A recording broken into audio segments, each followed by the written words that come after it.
knew a dog named Maggie, used to follow me around my hometown. She looked like a wolf, she laughed like a hyena, she cast no shadow on the ground.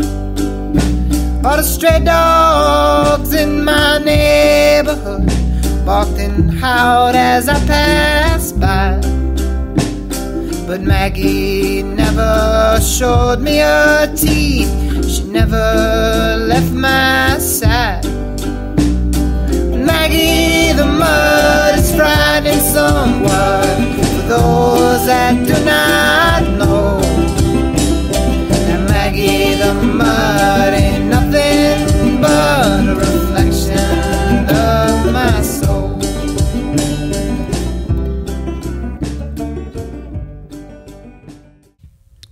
All right, ladies and gentlemen, welcome to episode, I believe this would be 6 of the Fueled by Joy podcast, and today we are lucky enough to be joined by Mr. Rusty Jones. Now, if you haven't went back and listened to The Truth on the Houndsman XP podcast network with Jess Dickerson, go listen to that now, because that's going to give you a little bit of background on what we're doing here with Rusty. Rusty was Jess's handler when he was a young man, 16, 17 years old, and he handled, it's not even arguably, he handled the wildest, hardest going coonhound to breed there.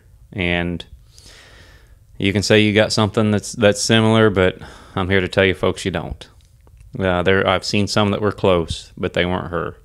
And so we're going to talk a lot about Nocturnal Tipper. We're also going to get into a few things about, the other dogs that he's handled, how he came up, how he was introduced to Jess, and things like that too. So it's going to be really fun, really informative. Stay tuned. Rusty was gracious enough to let me sit down and interview him, and I had a fantastic time, as always. So without further ado, Mr. Rusty Jones. They say you can't teach an old dog new tricks. That may or may not be true, but you can fuel them with joy when you feed them Joy Maintenance Plus. Formulated for the nutrition needs of older and obese dogs with top-shelf 100% American ingredients. Our Maintenance Plus is formulated with omega-3 and 6 fatty acids, glucosamine, chondroitin, zinc, and vitamin E to give your dog a shinier coat, healthier joints, and a stronger immune system. Fuel your dog with confidence when you are fueling them with joy, knowing that we have never had a single recall. Call 800-245-4125 or visit joydogfood.com to find a dealer near you. Rusty Jones, how's it going, buddy? Josh Michaelis, I'm good, bud. Welcome to, this would be, episode 4 of the Fueled by Joy podcast. And I am here with Mr. Rusty Jones, my friend, fellow houndsman, and longtime handler of the wildest, craziest coon dog to ever draw breath. I mean, I'd hate to have anybody else argue that. Oh my gosh, are those all her wind slips? It's a bunch of them. I called PKC, and the brandy wasn't working there. Yeah. And I just had to have it. What I'm looking at is the degree of champion. PKC Gold Champion for Nocturnal Tipper. And we're going to talk about it, Rusty, because I know... There's the wind slip that did it. No, let me see that. Where's that from? That is from Centralia. A whopping 5250. How long was she from Gold Champion where you just needed one cast win? A while, but then it and you chipped away at it. You couldn't really hit a lick. Yeah. And hunting, it was hard to do it. And we you keep track of every scent. Yeah. And once I started hunting, I knew she was capable of it, and wanted to get her there, and we did. And that was a good accomplishment. It was hard to make Gold Champion back then. Absolutely, yes. It was very hard. Let's start at the beginning, Rusty. When did you first start coon hunting? My dad had dogs he had coonhounds. You know, he was a hide hunter. He had coonhounds in the 70s and 80s. When I was young. What kind of dogs was they? Was they walkers? Yeah. All walkers? Mm-hmm. You guys never branched out? Never tried no blue ticks? No nothing? Never did, no. Which is, amazing. But I say just about everybody at some time. If he'd have brought something home, maybe that would have changed. But most of us would just start whatever we get our hands on. That's right. You guys always had walkers. Mm-hmm. What was your... what's the first time you remember going coon hunting with your dad? I remember going coon hunting with my dad, and he'd stuff me in his zip-up bibs because I couldn't keep up, and he'd stick my legs down in there and zip it up and be get a big enough dad. My brother could probably still do that with me today. Probably. He might be able to do it with me. Yeah. But we always had dogs. We had beagles, running dogs. I never really liked them foxhounds. Yeah. It just wasn't my thing, and Dad liked it a lot, but we had two dogs. We had this old male named Ullman, and this female named Dolly when I was hunting, and Dad had an old dog named Dolly before. This was like Dolly number 2. So we if you pair them two dogs up, you'd tree some coons. They were, I mean, nowadays they'd probably get smoked, but we treated some coons, and it was fun. It was enjoyable. Did your dad competition hunted, huh? Mm-hmm. Was he doing it whenever you first started with him, or he was? Yeah, he was competition hunting. He hunted a lot of UKC hunts way back in the day. He had a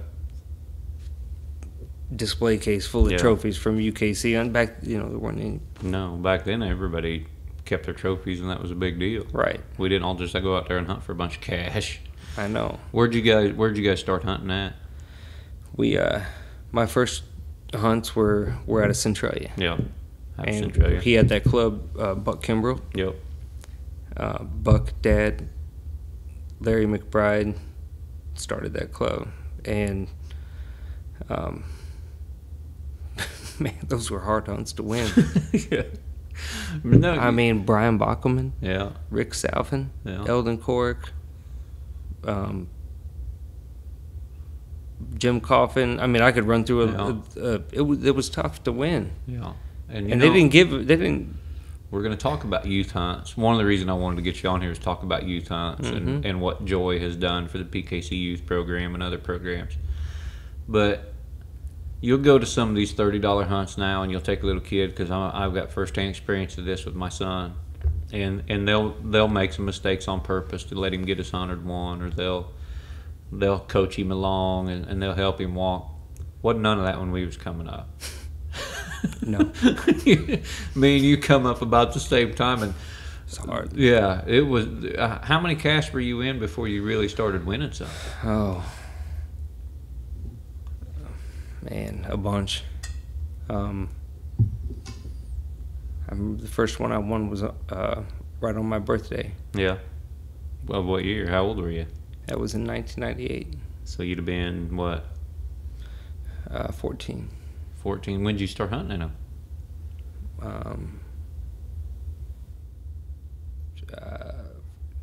12, a little over 12. So you took 2 years to win a cast. Yeah. Yeah, that's about like me. I think I started when I was 10 or 11. I got my first cast when I was 13. It was hard. It was but you want to earn it. You know? Yeah, and that's what I mean. I get hard on them guys because I don't go with Jason any of them hunts. If it's we got 2 casts. If I draw Jason, I'm beating him. That's right. That's right. And so if he goes out with Jed and Zane and they let him have a caster, and I'm not very happy with it. Let that kid earn his cast. My gosh, we furnished him with some pretty nice dogs. It ain't like me and you where we just had to grab whatever we could grab and hope for the best. It got better later on as far as picking dog, to hunt and stuff. But I was blessed, as we'll get to later on, meeting Jess and having pick of a lot of good dogs. Yeah. And you picked Tipper? I did because, man,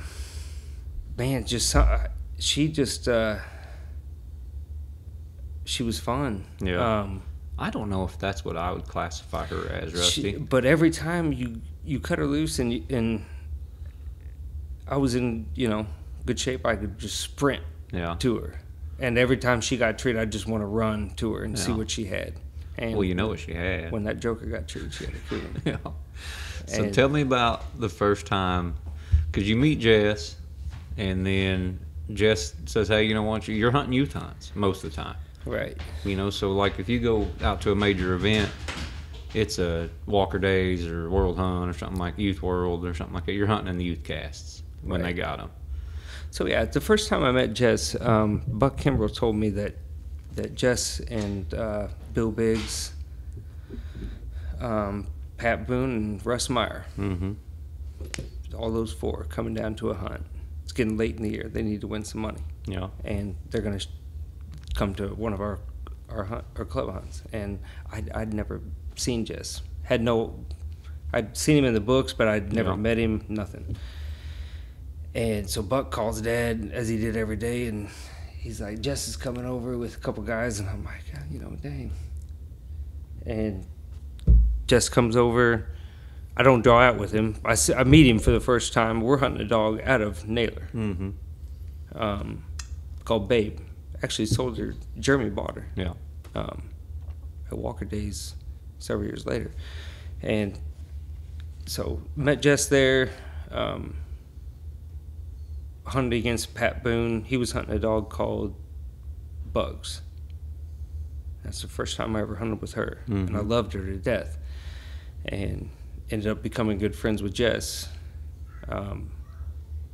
Actually, I got Babe in the youth finals and should have won that hunt. Yeah. I know she had that last coon. Alan Rambo blew the reeds out of his squalor. I've got the video here on no VHS. Alan no kidding? I'll have to watch that. And coon hunting the heartland or something is what Alan called it. Really? And, man, she was just clicking. Drew Al Nunman's Wild Time. Yeah. The cast before that. This is how naive I was. I didn't even know who. Hey, well, hold on. Before we get there, I still want to get back to Tipper. Yes. You met Jess. Yep. When did you start hunting dogs for Jess? After I placed second in the Youth World Hunt. Okay, so you placed second before you met Jess, or you met Jess and then placed second in the Youth World? I met Jess, placed second. He was down at the World Hunt. I got you. He stayed down there. I got you. And hung around. Yeah. And as soon as I came back, actually, my mom took a bunch of pictures up there, and Jess is over there coaching me up. Him and Dad are, I'm just green as I don't know nothing. I mean, What was it? Let's get to Babe then a little bit. What was she like? Rip roaring mouth, sounded like a male dog. Just loud. Action packed. One of those dogs that needed to be hunted really, really hard for her to look good. If you just laid her up and then hunted her, it probably wouldn't work out well. But you hunt her down, and she was on fire. And once she got on a roll, man, she was. And she got on a roll out there. She was a good dog. What was that final cast like? Man, I drew Scotty Lofton. Yeah. Duran Link. Mm-hmm. Who I couldn't catch him throughout the year. I tried so hard, I just couldn't quite catch him. Mm-hmm. And Justin Jackson. That was the final four. Yeah. Justin Jackson won it. Yeah. I won second. Duran won third. Scotty Lofton won fourth. I got you. How many coons you guys treat, Bud? Because, there's still hour cast back then, too, wasn't it? No, we hunted for 2 hours. Oh, was it 2 hours? I think we treed 4 or 5. Yeah. They all split up. I remember this. They all split up, and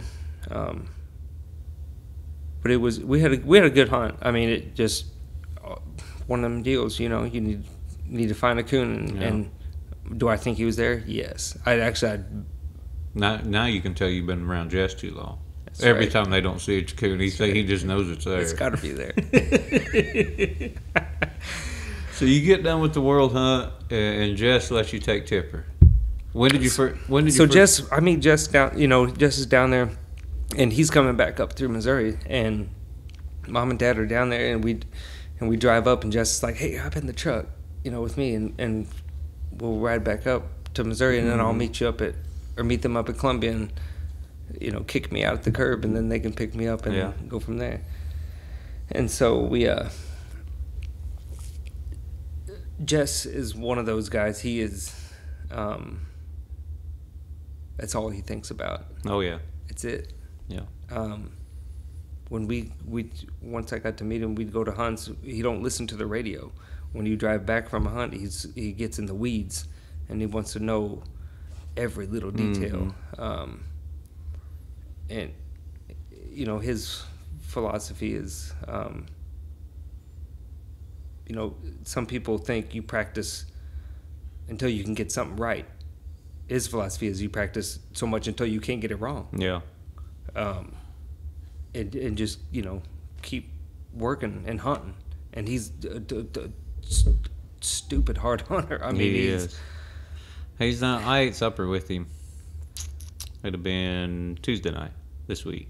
Mm-hmm. We went up to the fishing dock. Me and him and Niall Bartling. We sat down. We had some supper. And Jess has got that gimp leg, and he's got this wrist brace on, and he's over I'm there. Like that's just a decoy. Yeah, he's over there trying to put Niall in a headlock. Who's just come off the Ultimate Fighter. Yeah, Mr. UFC. Yeah, that's right. But he's got that pup. He's got a really good young dog out of Wipeout Hunter right now. I mean, a good one. Trump. Yeah, that Trump is a good one. Mm-hmm. And I keep asking him. I said, Jess, every time I call you, you better be out hunting that pup. I said, if you pick up the phone after dark, you better be hunting. And, of course, it was hot this week. But he said he's been hunting him. I told him that's too much dog for him with his gimp leg and his bum wrist. He ought to just let me have him, but he ain't done it yet. I know. I've been after him, too. So when did you see Tipper? So, Tipper, man, she... Before we get started on Tipper, mm-hmm. I want to give everybody the opportunity to stop this podcast right now. Go back, listen to the Houndsman XP podcast, The Truth, with Jess Dickerson. And we talk about Tipper and what Tipper was and the crazy things she did. And so I employ all of you to stop this, go back, listen to that, and then come back in and right here where me and Rusty are getting ready to get started. But go ahead, Rusty. When's the first time you got to hunt and see and be around Tipper? So we started having hunts in Centralia. We had 2 pro hunts. Back then, pro hunts were... They were it. Yeah. I mean, that's the first time I met Junior Doug Jackson. Mm-hmm. I'm like, my goodness. I mean, I've been around Jess, but like, this is a big deal, you know. Barry Kitty's there. Strictly, all the legends. Yeah. And Jess is like, I need you to guide for me up there. It's like, yeah, what do you need? I'll take you to my best spots I got. And that was the first time I hunted with her. And we had the state hunt there. And Tipper, I mean, just does, Tipper stuff and blew way out. But that was the first time that I hunted with her. And then just, we had Mabel, mm-hmm. Sadie, X Junior, a bunch of other dogs, and I hunted with all of them. But he would have had Skipper then at that time too. Mm-hmm. Yeah. Mm-hmm. And there was something about Tipper that I was like, man, that's a dog that would be really, really fun to hunt. And so I worked on him for a while, and the first dog I hunted for Jess was this dog called Equal. Turns out we were using the wrong number. We were winning money on this dog. The names were all messed up. But I guess that's the way, Yeah. I went up to my first trip with Jess out of Missouri was to Marcellus, Michigan.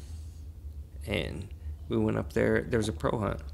And James McCormick back then was the mm-hmm. head PKC, kind of Mike Hensley equivalent, nowadays. But he was up there, and Jeff Rickliffs and of course, Ronnie Bone, Coomer, all them boys that used to, Mm-hmm. I'm thankful they ain't hunting anymore. Yeah.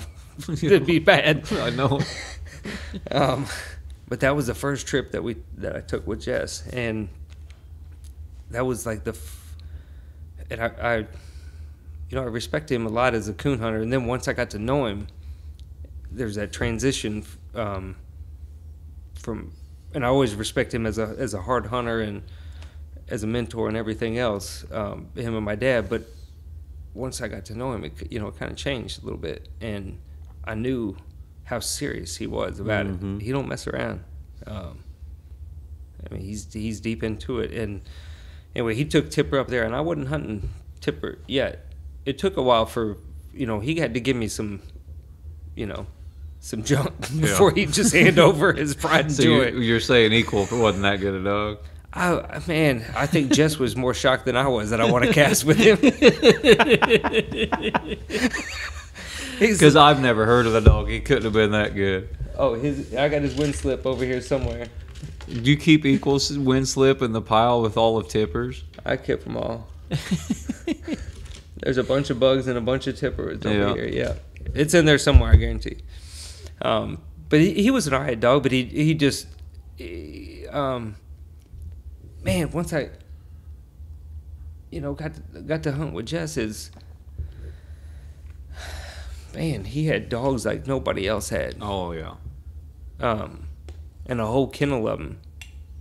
He had too many. Mm-hmm. He had too many. Now, they were good dogs, too. Mm-hmm. Dogs that if they weren't at Jess's and someone really put a hard year on them, who knows what they would have done. That's right. But they stockpiled good dogs. He was Ike Rainey without any handlers. That's right. That's right. So when tell me about Tipper. When did you get a hunter? When did you get a hunter and a cat? I got I was working on Jess for a while, and he's like, "Why don't you take Tipper and hunt her?" And I'm like, "Yeah, that sounds like a great idea." So I get her and hunt her, and I'm hunting her in these hunts around here, and I'm just terrorizing folks. She makes quite the name for herself. How mad were the locals at a little $30 Tuesday night hunt? Furious when they drew her. Oh, some of the hunts we had $15 hunts. Yeah, hunting for $38. and $10 hunts paid $18. $15 hunt I think paid $38. I think, or $36. Yeah.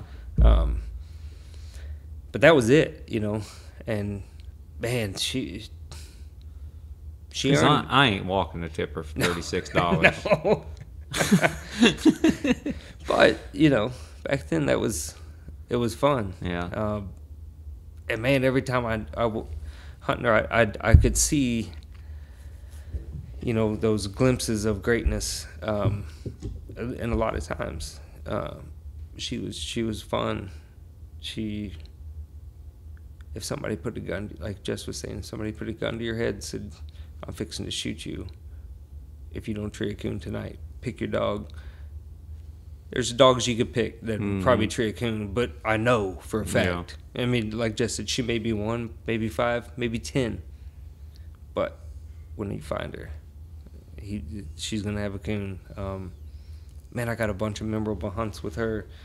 One of my favorite ones is I drew out with Clay Young hunting Tennessee Hard Rock, and Rick Stretch hunting who knows what, and 3-dog cast, and I'm like, yeah, I'm fixing to get worked over here.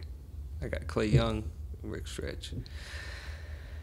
This is at Walker Days, and we go out and turn loose, and Tipper is scorching this track across there, and Hard Rock, and whatever Stretch is hunting are here, and Tipper is here, and it's just obvious. I mean, they're all running the same track, but she's way far ahead. And Clay's like, "Man, Tipper, boy, she looked good, didn't she?"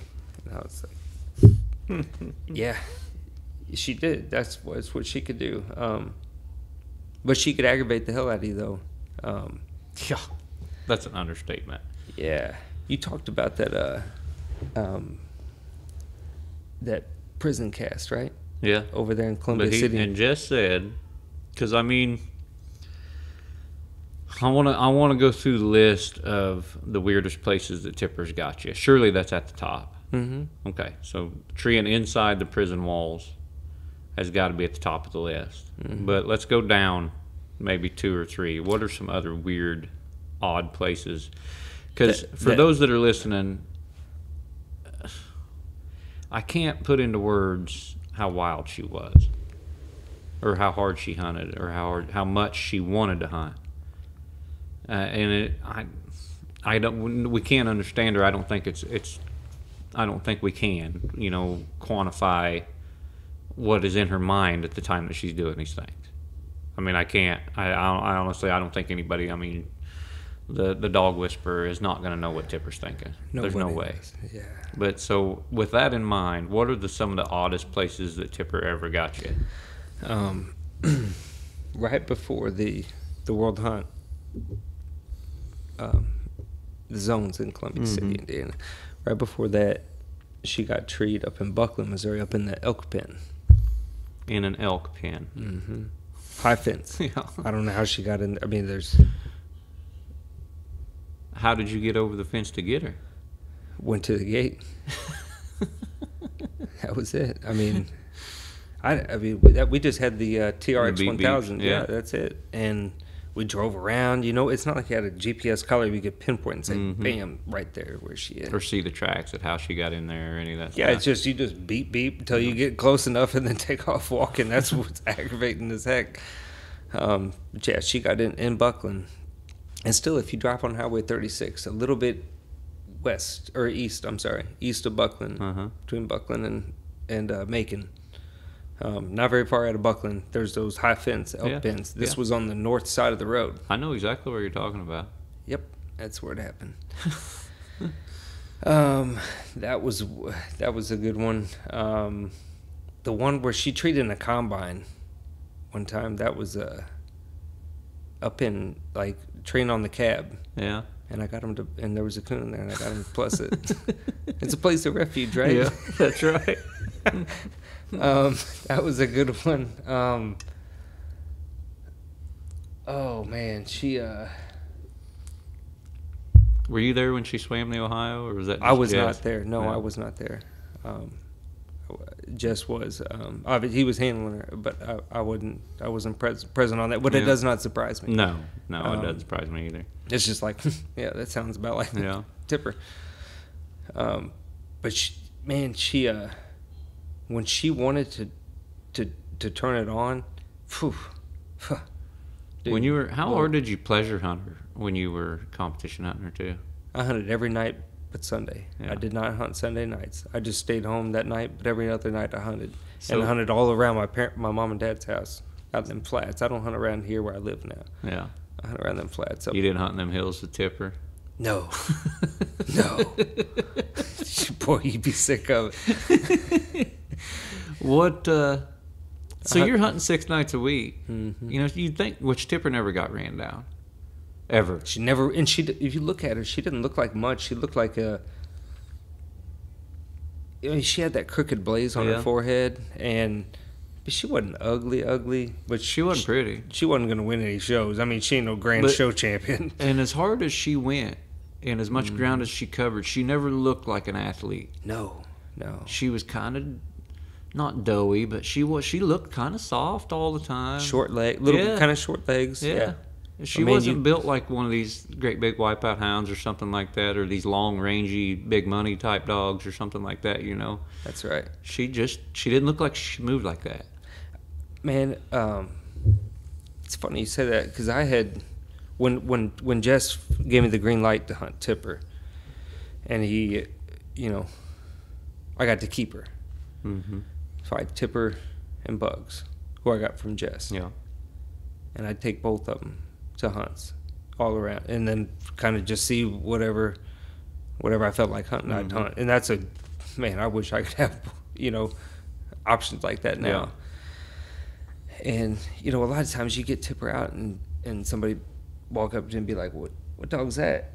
They don't have Facebook pictures of them all. Yeah. They don't really know what she looks like, and they wouldn't even know that this is her. She didn't look nothing like her litter mates either. I mean, she didn't look like Skipper or none of that.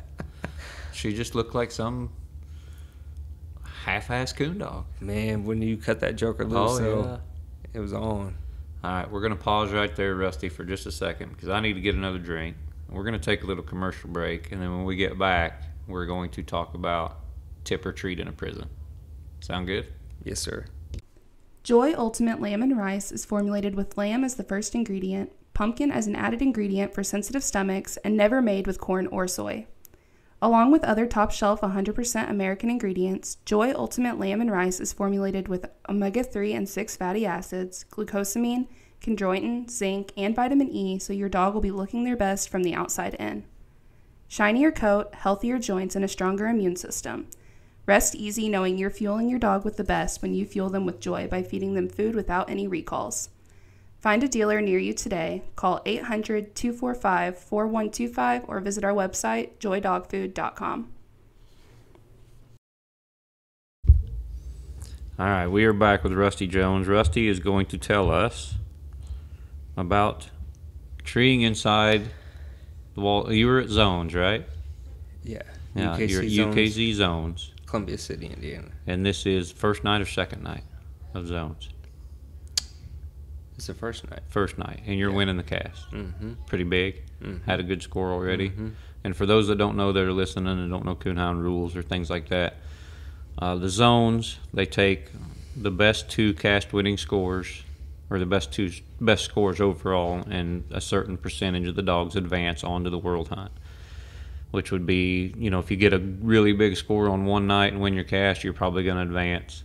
If you get two cast wins, you're going to advance. And so this is your first night. You're winning the cast big. Everything, I assume, gets out of pocket, and you guys got to call timeout, and you go searching for Tipper. Yep. We go searching for old Tip, and, man, we walk, and we call timeout. And you only have an hour. Once you call timeout, you only have an hour to get your dog back to the cast or you're scratched, and you're done. Your mark, get set, go. Yeah. And I'm hustling. Yeah. And I'm moving, hunting in a place that I'm not familiar with, and I don't have a Garmin, but I know she's this vicinity, so I tell this guy, I'm like, drive around there and. Could you hear her when you called timeout at all? No. Yeah. But I knew she was somewhere. That through direction, yonder. Yeah. So I take off and he drives around. And I said, just keep driving that road. Don't sit still. Move, and I'll come out to that road and I'll walk one way or the other. Mm-hmm. And we'll find you. Rather than you park way out yonder and I come out over here and then we never meet each other. Yeah. So, that in that elk pen was right before this. Mm-hmm. And so I was, hustling, steady walking. And I get through there and I get to the fence at the prison. And I remember putting my fingers through the chain links, and it was cold. And I just looked at it and I was like, well, bitch, maybe this is where you belong. But you could hear her then. Yeah, I could see her. Oh, really? She's treated right inside the prison, like right there. I can see her, but I can't get to her yet. Yeah. But I can see her tree. I can see the coon up in the tree, and I'm like, here we go again. So yeah, we go up there in this guide. He's driving around, and I end up walking up to the guard shack, and this is the Columbia City finest. He's up there half-ass sleeping, and so we get hit. I'm like, man, I got like 8 minutes left. Yeah. Knowing it probably I ain't gonna, it ain't gonna happen, but I'm gonna try. And by the time he gets roused up, and he's got this brand new Chevy Venture minivan, plastic on the carpet. Mm-hmm. He's like, jump in here, we'll go down. So he's driving down there, and we get out. And I don't know if it, like Jess was saying, I don't know if it's a guard or one of the inmates, but somebody's like, hey, what y'all doing down there? Y'all interrupting our movie. And I'm just Because you're only like 16 at the time, weren't you? You're a young kid. Yep. And all I want to do is get her and get out as fast as I can. So we do. Get her, and I'd lead her. We'd drive right up next to the tree, and I bring her back, and I put this old boy opens up the sliding door on that Chevy Venture minivan, and he looks at me, and I was like, "Tip, get in there," and she hops right in. What did the guard have any idea how she could have got through that fence? No, and he was asking me. He's like, "Where do you think?" I'm like, "Dude, I don't know, but you might want to look, and do some investigation on the security on this place and find where she breached because, but she would. It's just fitting for her, to." Any other dog, it'd kind of be, one of them deals. But with her, it's like, it's just another chapter in her. Man, I remember I was hunting up at Troy, Iowa. Mm-hmm. Went up there to a $500 added hunt. And I needed this win to push me up. Because, I mean, that's, you just chip away. Any little bit of money, matters. It's hard to hit lick. There were races back then. The races mattered back then. That's State right. race, to get in the nationals and your truck races and all that stuff. They took them a lot more serious back then than they do now. Mm-hmm. And there weren't any big money. 500 added was a big event. That's one you want to hit. Yeah. And so I take her up there, and Dad had this brand new 1999 Ford truck. I drove it up there, and Troy, Iowa. Go up there, draw out, go hunting. She trees a couple coons, and these guys, everybody knew Tipper was going to blow out. Yeah. That's her Achilles heel, and guys that knew that would use that kind of against her because they knew she was hard to get wrangled up. They don't know about this dude here can hustle. And so she's just again, I get timeout called, and I got an hour to catch her. This time I've got this cat's won. Mm-hmm. All I got to do is get her, and I can do it. And so me and the guy drive up to the road, and I take off running across this field, and I leave him, and I run across this field. I mean, sprint, get to the creek or the river, whatever. And I shuck my light off, leave my boots. I just swim across. Because, I mean, I screamed at her for a little bit. She ain't coming across. No. I mean, she just laughing. I'm like, what am I doing? She's talking about wasting my breath. Like she's going to... I watched Zach McBee call dogs across the creek. Tipper ain't coming across that creek. I could call my dogs across the creek, but they ain't Tipper. No. You're wasting oxygen. Yeah. And so I just jump in there, get across there, get her handled up, come back, get my boots on, and I run back to the truck, and I meet the guide. He's coming in as we left together. Yeah. And I'm meeting him, and I'm like, go to the truck, I'll come back and pick you up. And so I take off running back and get back, and there's like 47 seconds left. And that wind slip is in here. Whatever one that says Troy, Iowa, that one's in there. But, man, just a lot of fun hunts. But, man, would I take it? I would. I'd take another one like her just right now, absolutely, today. What did you ever catch Tipper? How many times did you catch Tipper when she was not treed? 3. How did you catch her? Stealth, like very really stealthy, and get up on a creek bank, catch her down the bottom, and then keep your light off. Yeah. And just get close to it, because if you try to walk up in there on her and she could see your light, forget about it. She's gone. But you gotta keep that light off. And Jess is like, you can't do it. And I'm like, I can get her. And how many times did you go in there to catch her and be all stealthy and not catch her? 23. Because, I mean, she just, like Jess, had to run hogs for like 3 days in Mississippi and Texas and couldn't catch her. And finally, I think he hired a bunch of people to go out there and help him catch her or something at one point. She was really frustrating, but man, when she did turn it on, man,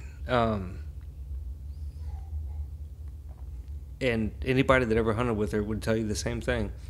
Man, she's tough. What's the closest coon? Did she ever treat coons close? I assume she did at some point.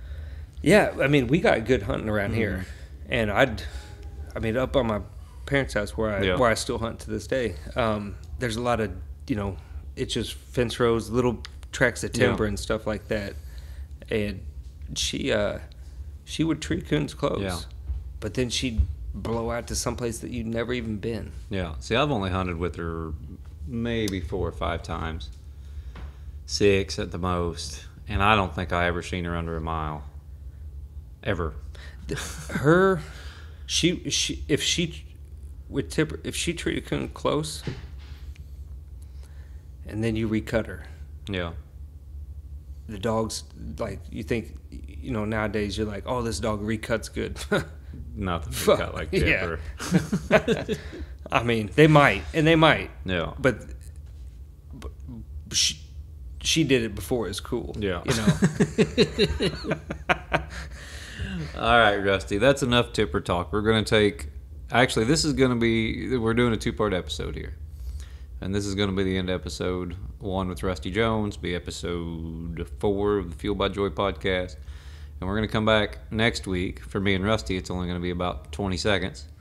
But we're going to talk about what Joy has done for the youth in PKC and other places and things like that, and what particularly they done for you when you was coming up and hunting Tipper and all these dogs and these youth hunts. So thanks for joining me on this episode, Rusty, and we're getting ready to start the new episode. But for those that are listening, you guys are going to have to tune in next week.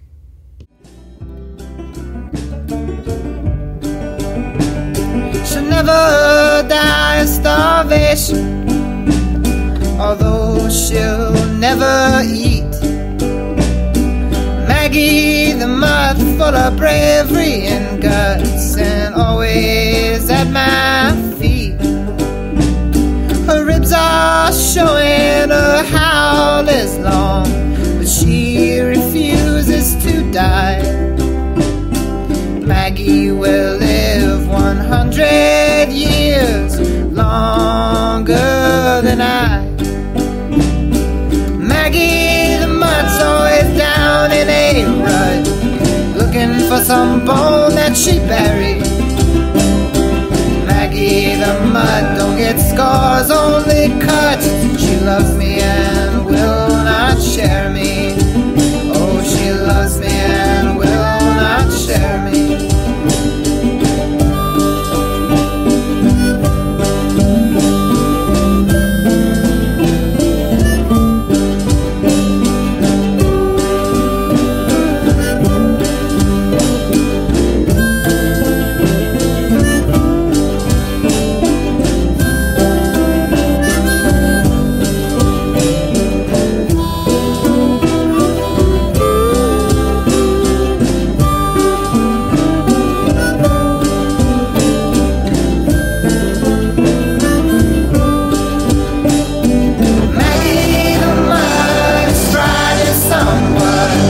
Those that do not know, Maggie the mud ain't nothing but a reflection of my soul. Oh, Maggie the mud's always down in a rut, looking for some bone that she buried.